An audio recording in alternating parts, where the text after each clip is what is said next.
মাননীয় সরকারের কাছে আমার একটাই আবেদন, শিশু সুরক্ষা, নারী সুরক্ষা যখন আছে তখন পুরুষ সুরক্ষাও একটা আইন আনা দরকার। কমসে কম এতে পুরুষরা এইভাবে শোষিত হবে না সমাজে।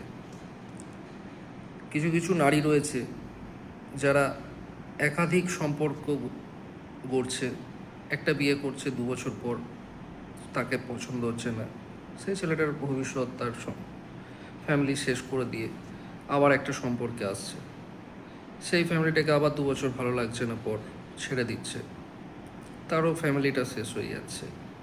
তারপরেও আবার একটাকে বিয়ে শাদি করছে, তাদের আবার সন্তানও হচ্ছে, সেই সন্তানের ভবিষ্যৎ তো শেষ হচ্ছে হচ্ছে, ছেলেটার পরিবারটাও শেষ হচ্ছে।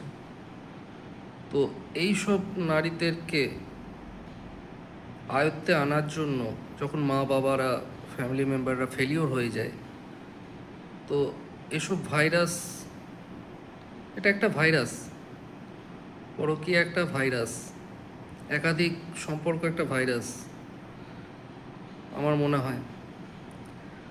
তো সরকারের একটু চিন্তা ভাবনা করা উচিত এই পরিস্থিতিতে দাঁড়িয়ে।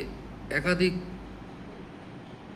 সংসার, একাধিক মানুষের জীবন, একাধিক বাচ্চাদের জীবন নষ্ট হয়ে যাচ্ছে। বাচ্চাগুলোর কি দোষ? তাদেরও তো অধিকার আছে মা বাবাকে নিয়ে একসঙ্গে বড় হওয়া, আনন্দ করা। জানি না, আমি হয়তো ভুল হতে পারি, আপনাদের মতামত কি আমি জানি না, আমার মনে হলো তাই ভিডিওটা করলাম। যদি সম্ভব হয় মতামত জানাবেন। আমি চাই সরকারের দৃষ্টি আকর্ষণ করতে, যাতে সরকার সত্যি এই জিনিসটা নিয়ে ভাবে। কারণ শুধু তো সম্পর্ক বা জীবন নষ্ট হচ্ছে তা নয়, কোর্ট কেস কাছারি, মিথ্যা ব্লেম, মিথ্যা অপবাদ, এইভাবে মানুষকে মানসিকভাবে, শারীরিকভাবে নির্যাতন করা, অত্যাচার করা, এইগুলো তো সহ্য করতে হচ্ছে।